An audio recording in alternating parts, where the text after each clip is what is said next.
పోలవరం ప్రాజెక్టుపై సీఎం చంద్రబాబు సవాల్ విసిరారు. దేశంలో ఏ జాతీయ ప్రాజెక్టు అయినా పోలవరం అంత వేగంగా నిర్మాణం జరుగుతుందా అని ప్రశ్నించారు. పోలవరం ప్రాజెక్టు కన్నా వేగంగా ఏ జాతీయ ప్రాజెక్టు అయినా నిర్మాణం జరిగితే తాను రాజకీయాల నుంచి వైదొలుగుతానన్నారు.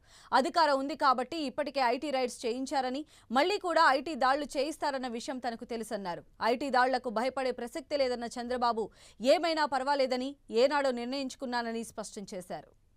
ఈ ప్రాజెక్టు హిస్టరీ అధ్యక్ష 24 గంటల్లో 32,315 క్యూబిక్ మీటర్లు పని పూర్తి చేసి కాంక్రీట్ వేసి గిన్నీస్ రికార్డు సృష్టించిన ఏకైక ప్రాజెక్ట్ అధ్యక్ష. ఇది ప్రపంచంలో ఇప్పుడు రాదు, ఇంకా ఇది ఒక చరిత్ర.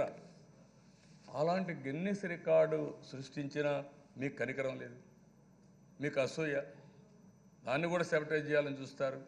దక్షిణ భారతదేశంలో మీరు ఏమైనా చేశారో అడుగుతున్నా, ఎవరికైనా మంత్రి పదవులను ఉన్నాయని అడుగుతున్నా. పాపం వెంకయ్యనాయుడు ఒక ఉండేవాడు, అన్ని రాష్ట్రాలకు తిరిగేవాడు, ఆయన కూడా తీసిపోయాడు కోపంతో అధ్యక్ష, వైస్ ప్రెసిడెంట్ చేసేశారు. ఎంత అసూయ అధ్యక్ష! ఇది పనిష్మెంటా ప్రమోషనా దేవుడికి తెలియాలి.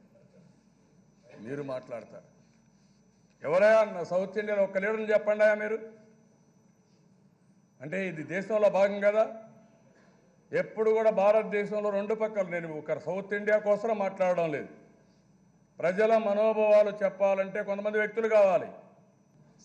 ఒకవేళ మీకు అధికారం ఉంది కాబట్టి ఇప్పటికే చాలా ఐటీ రైడ్లు పంపించారు, రేపు కూడా పంపిస్తారో తెలుసు. అది నేను కూడా నిర్ణయించుకున్నా, ఏమైనా పర్వాలేదు, ఈ రాష్ట్రానికి న్యాయం జరగాలి.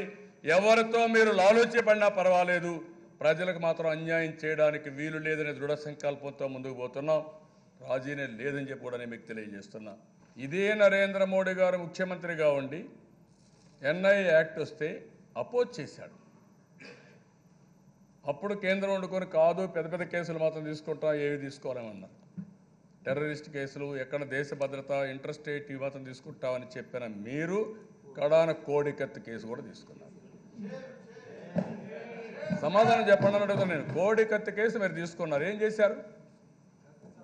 ఏమైనా దొరికిందా? కాదు, కోడిగుడ్డు గీకలు పెట్టారు. అదే జరిగింది. ఇప్పుడు మీ రిపోర్ట్ చూడండి. ఆయన కోడికెత్తి కథ ఆయన మాట్లాడాడు, మీరు ఇది తీసుకున్నారు.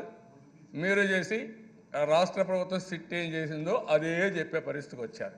మేము ఇంకా సౌత్ ఇండియాలో ఖాతా తెరవలేదు, మేము ఖాతా తెరుస్తాం, చూస్తాం, ఆంధ్రప్రదేశ్లో మొత్తం గెలిచిపోతాం. ఎట్ట గెలుస్తారా మీరు?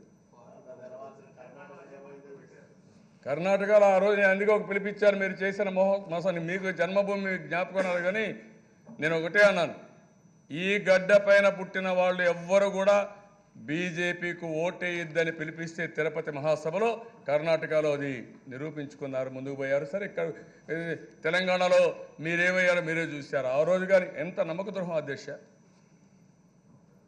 నేను వీళ్ళతో పొత్తు పెట్టుకుంటే 20 సీట్లు వస్తే, వీళ్ళకి 5 మాకు 15 వస్తే 22% ఓట్లు వస్తే, మధ్యలో మీ నాయకులు తెలంగాణలో తెలుగుదేశం పార్టీకి పొత్తు లేదని స్టేట్మెంట్ ఇస్తే, కనీస ధర్మం తెలుగుదేశం పార్టీతో ఎందుకు పొత్తు లేదు చెప్పలేకపోతే మీకు కుట్ర కదా.